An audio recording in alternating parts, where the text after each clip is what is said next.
Hello and welcome back to the channel on our continuing voyage to become better blues players.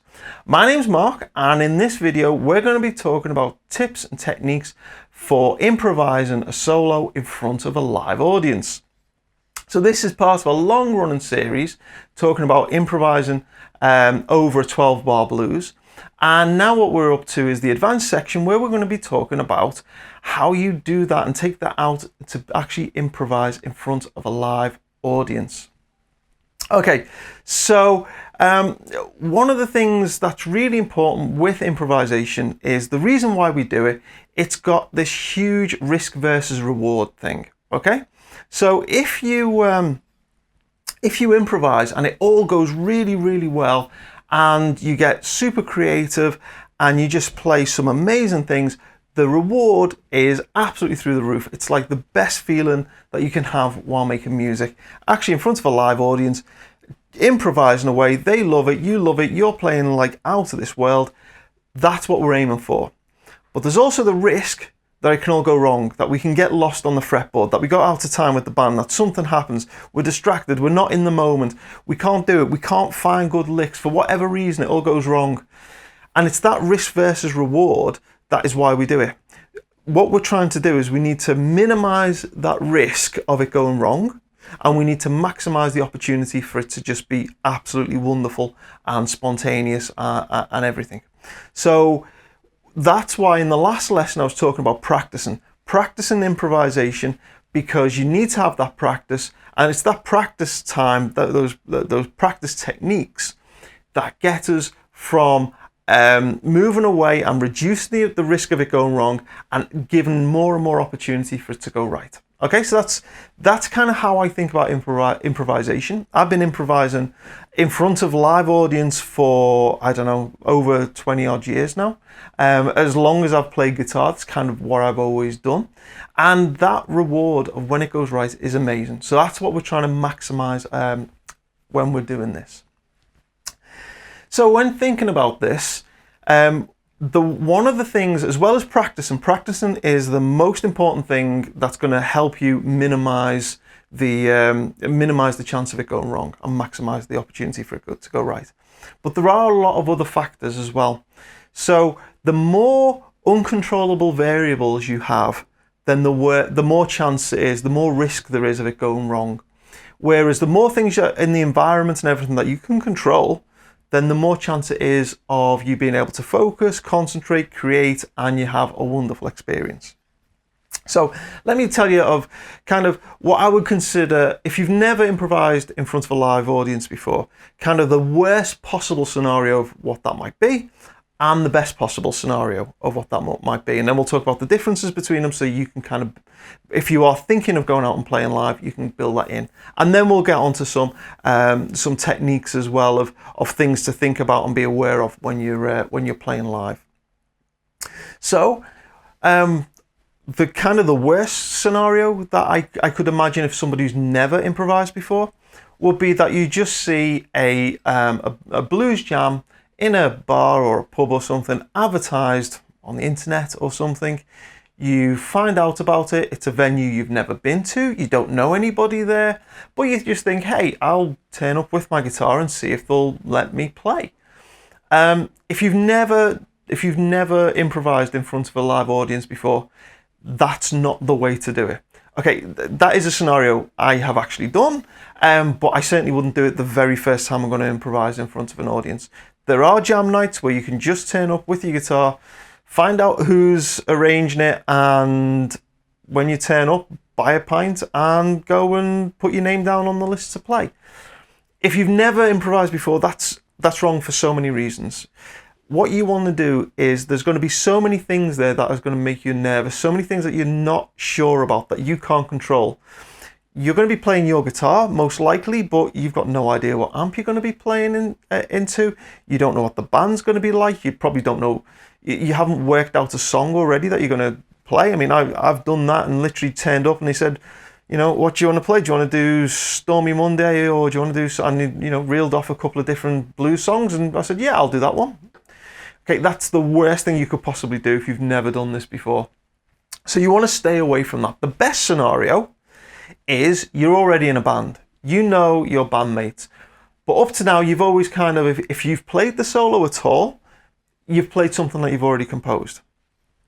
And so what you're going to do is you'd say to your bandmates, is it okay if on our next gig, I improvise one of the solos? Or maybe you don't even ask them, maybe you just do it. But, you know, you replace one of your existing solos with an improvised one.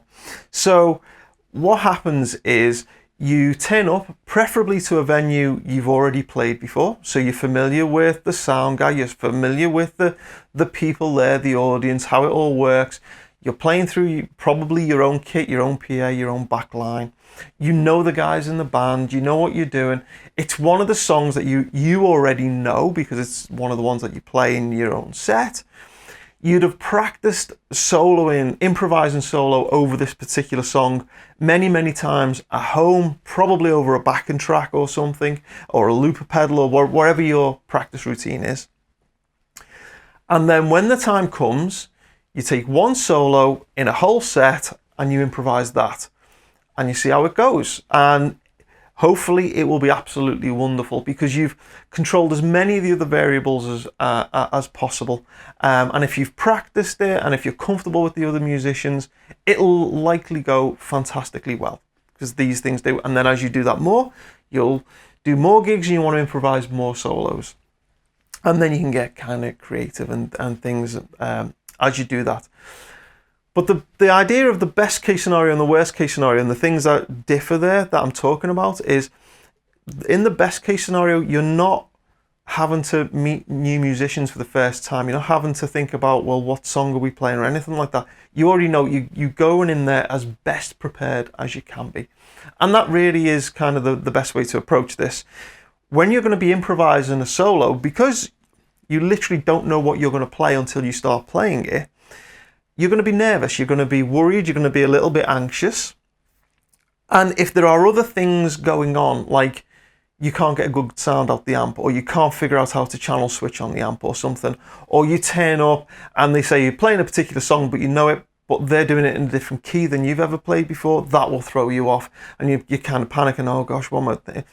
You know, all of these things, knowing the other musicians. And the worst thing that can happen kind of, you know, is you're playing and then they turn around to look and you're not ready to go into your solo because you weren't quite expecting it because you don't really know them before.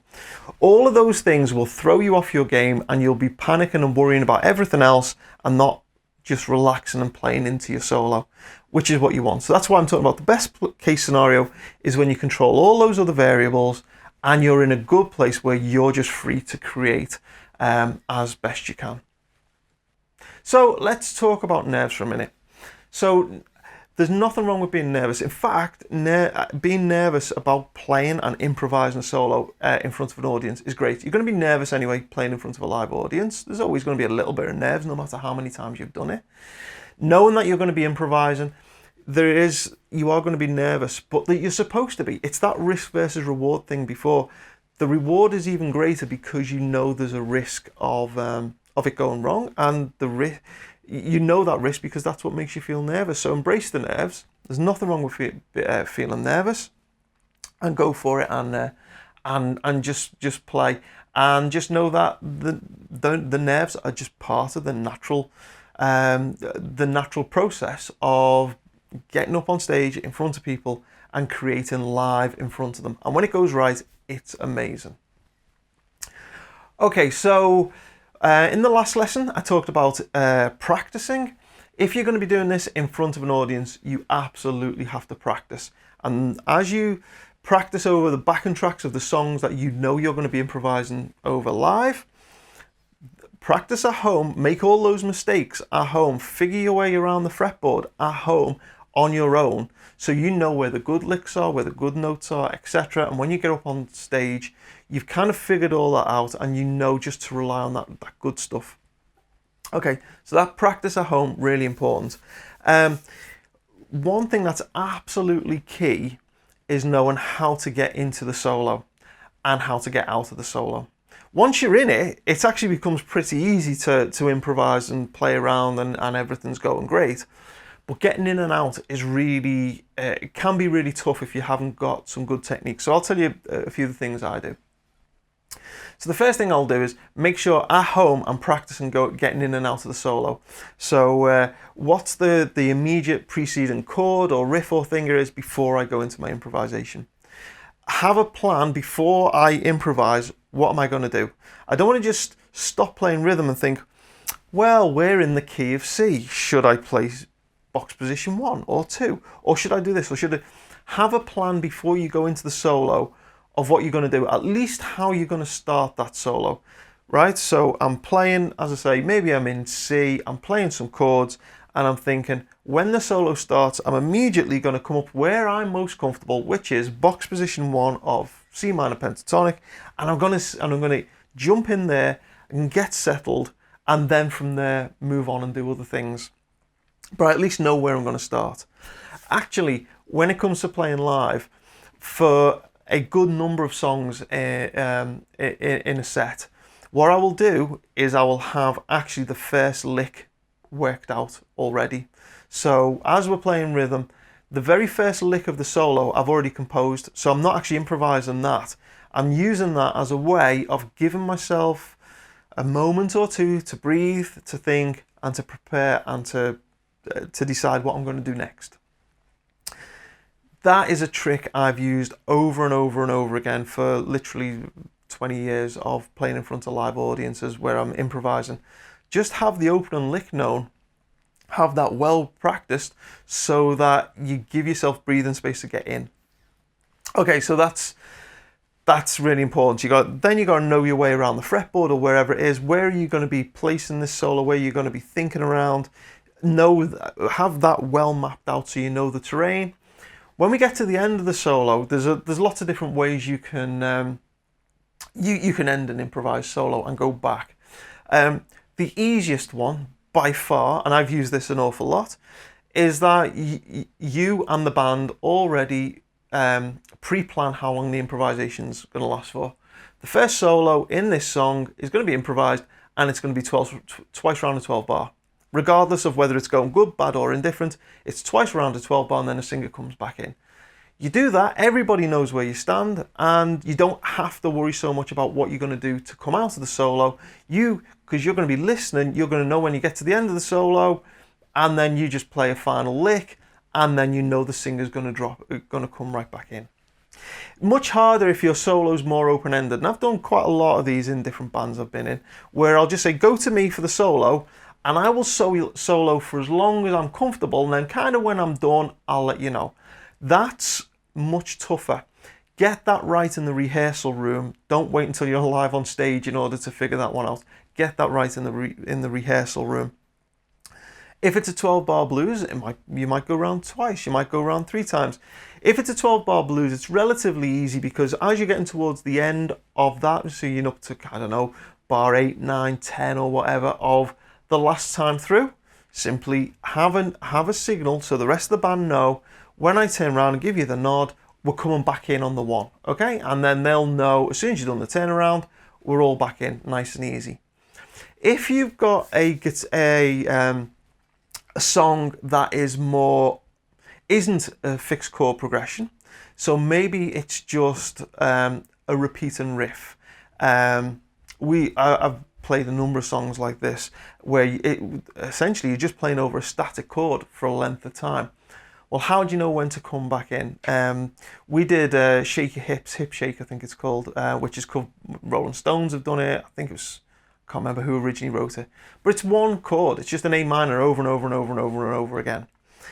How do you know when to come back in? And literally, we get to kind of the end of the solo. We're finished doing the solo. Look around, getting everybody's eye contact.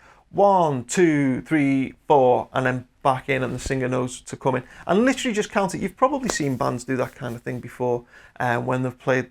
If you've seen bands playing live, literally whoever's kind of taking charge, look at everyone, give them the signal, count them back in, and then we all know where we're going. So have good techniques and ideas and things so that all the band know this is how we're getting into the solo, this is how we're getting out of the solo. That's really important, because what you don't want to do is everybody kind of looking at each other and feeling lost and going, is this it, is that it, whatever. No, just have that. Really, really important. I hope these techniques and ideas have been useful for you. I hope it's encouraging you to get out and play live, because honestly, there's nothing like the feeling of playing in front of a live audience, improvising, making something up on the spot, and they absolutely go ballistic for it and they love it. That's what you want. That's the good stuff. That's why we do this. So if you found this lesson valuable, if it's found it helpful, then please consider supporting the channel by using the PayPal tip jar, or consider becoming a member of the Patreon supporters. Patreon supporters get extra videos, tips, materials and things posted there as well. So consider that. Details of both those things in the description below. I say thank you to the Patreon supporters for making these videos possible. I hope you enjoyed this one, and I'll see you again.